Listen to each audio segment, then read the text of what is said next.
The new generation of Omega Seamaster Planet Ocean is out. It's the 4th generation, and in my opinion, this is one of the most important watch releases in Omega's catalog right now. And you might be wondering why? Well, it's because the Planet Ocean acts as a bit of a testing ground for Omega and their future Seamaster releases. This is the model line that got the higher water resistance, that was the first one to get the ceramic bezel insert, that was the first one to get a ceramic case, and other exotic materials. Essentially, Omega tests the designs and different materials in this model before they make their way into other Seamaster mainline watches.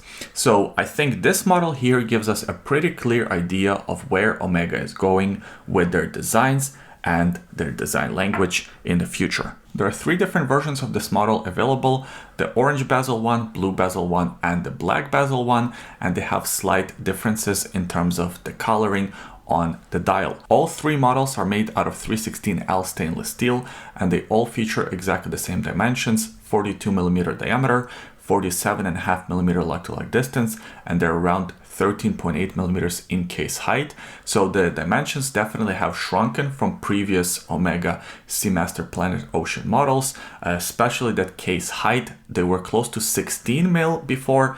Now they're around just under 14mm, which is pretty impressive, especially for a watch with 600 meters of water resistance. And these are ISO certified watches. This is not just sort of a claim out of thin air. It has been verified and tested, as you would expect for a watch in this price category and from a brand like Omega, of course, right? The other cool thing about this watch is that they got rid of the helium escape valve.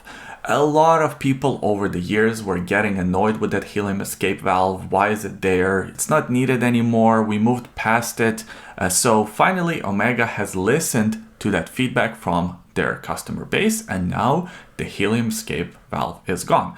Personally, I could live with or without it. It doesn't do much for me. I mean, my Seamaster has it and it's great. I think it's a bit of a signature for the Omega Seamaster, but at the same time, I'm not married to it. If it's gone, it's gone. If it makes more people happy, well, that's great. All 3 bezels are made out of ceramic and all of them look pretty great. My favorite is the orange one. I think that looks very sharp, especially paired with the rubber strap, which we'll talk about in a couple of minutes.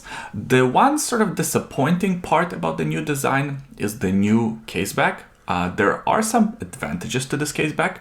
It is thinner, so the watch has a lower profile and it sits closer to your wrist, which makes it more comfortable. On the other hand, it doesn't have that deep engraving that a lot of watch enthusiasts loved. So there are some trade-offs. Now it's a simple laser engraving, which does in a way feel like a bit of a downgrade, if we're being honest. And lastly, of course, the biggest change that we can see visually is this new design. I think the design is actually really clever. A lot of people are arguing online about this design, and of course design is very subjective, but I personally really like it. So essentially, Omega is doing what a lot of watch companies are doing in 2025. They're taking some of their heritage models as an inspiration, models from 1970s and 1980s, like this Seamaster here that had that integrated bracelet design, and now they're reintroducing it in sort of modern reimagining.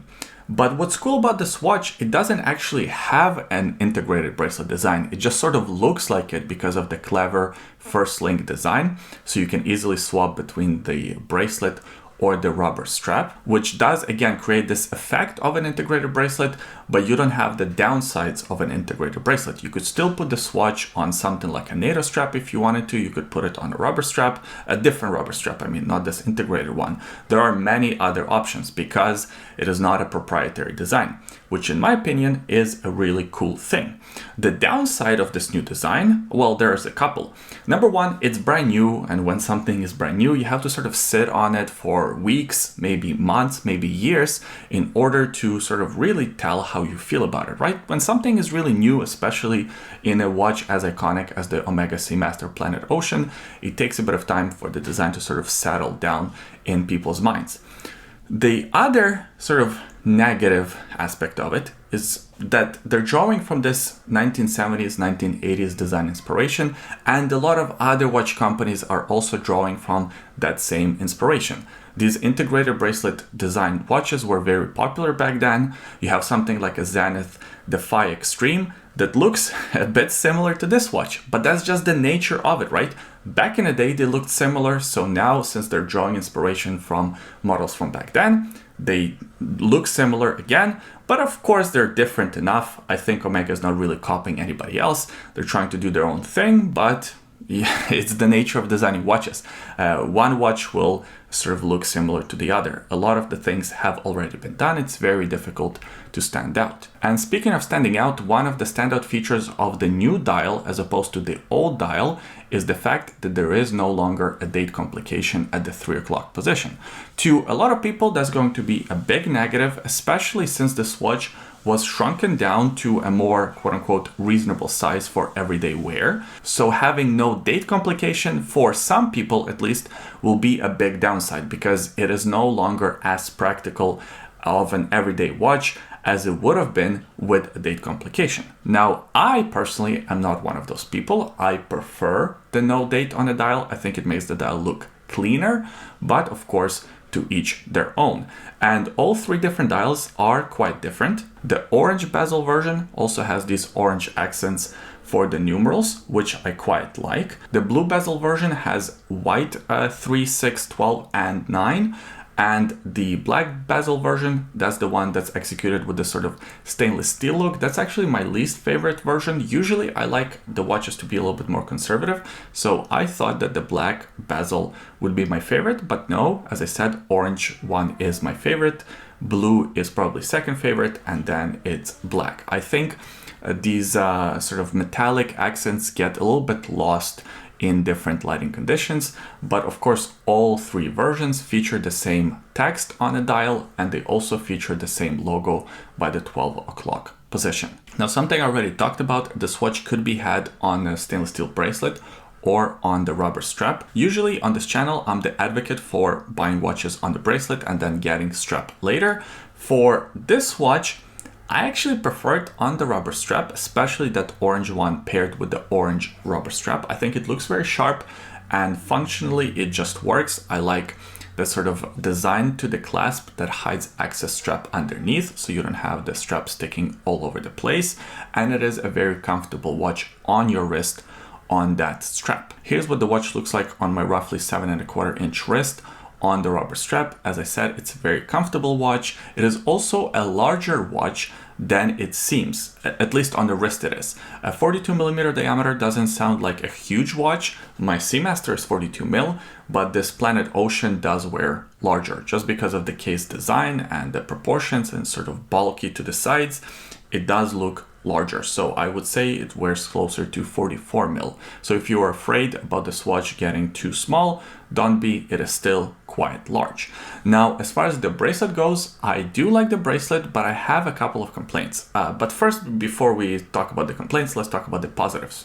On the positive side, I like the clasp. It is a bit large, so that's one of the complaints. But on the other hand, it is the engineered clasp with both an easy adjustment as well as a diver extension. So that is well done. And the bracelet overall feels very high quality. The finishes are great. And that integrated bracelet design look is executed very well. There is no weird gap or anything. It does feel like a luxury item. It does feel like a luxury bracelet. But where they missed, in my opinion, is having the polished center link, as well as a polish on the center of the clasp. This is supposed to be a tool watch, right? It's supposed to be sort of the greatest and the best that Omega has to offer in terms of their tool design and tool Seamaster watches. So having a high polish center link, in my mind, makes no sense. That will pick up scratches like crazy, and in a couple of months, that watch will not look the same. So in my opinion, it's just a strange choice and another reason why I would choose this watch on the rubber strap. In terms of the comfort on the wrist, on this bracelet, It is great. It's not overbearing by any means. Previous generation of this watch, if we're being honest, has been a bit top heavy, and having this one be thinner and also sit flatter to the wrist kind of nicely balances out with the overall bracelet weight and heft. It's a nice and hefty watch on the wrist, but it is not uncomfortable by any means. You could definitely wear this watch as your everyday timepiece if you have the wrist presence to pull it off, because as I said, it does wear larger, and I think it wears larger on the bracelet. Next, let's talk about the movement. It has been upgraded slightly. Now it is powered by the caliber 8912, which is a coaxial automatic movement that beats at 3.5 Hertz or 25,200 vibrations per hour. It is a MADAS certified movement, and it has a rough power reserve of 60 hours or so. This is a fantastic movement, and of course is the 8 series movement without the date complication. Really no complaints that anyone could have about the accuracy or reliability of this one. I think it's fantastic, and it is sort of the expected movement that most people would assume this watch would have. Now also the prices have been raised slightly for these watches. I mean, Omega has been raising their prices quite a bit recently, but so have been all the other watch companies. On the bracelet, it's about 7,200 Swiss francs. That's for the black or the blue version. The orange version is like 200 Swiss francs more. And on the strap, it's 6,700 Swiss francs and about 200 Swiss francs more for the orange version. So yes, it is a very expensive watch, but historically speaking, Planet Ocean has been a little bit more on the expensive side. And every year the prices just seem to creep up more and more. Now, I think, as I said at the introduction of this video, this is a very important release because it kind of shows us the direction in which the Omega as a brand is going. What is next to follow for the Seamasters, the standard Seamasters, in terms of the design language and in terms of the getting rid of helium escape valve, maybe creating that integrated bracelet look, maybe creating the more angular shapes. Time will tell what we can actually expect, and I'll try to keep you updated on this YouTube channel. A big thank you to the Omega Boutique here in Vancouver for letting me borrow these watches for the review, and big thank you to you guys for watching this video all the way until the end. If you enjoyed it, give it a thumbs up, subscribe to the YouTube channel for more videos like this in the future, and leave a comment in the comment section below. Let me know what you think about this new model. I always enjoy reading your comments. Thanks for watching this one, and we'll see you next time. Bye.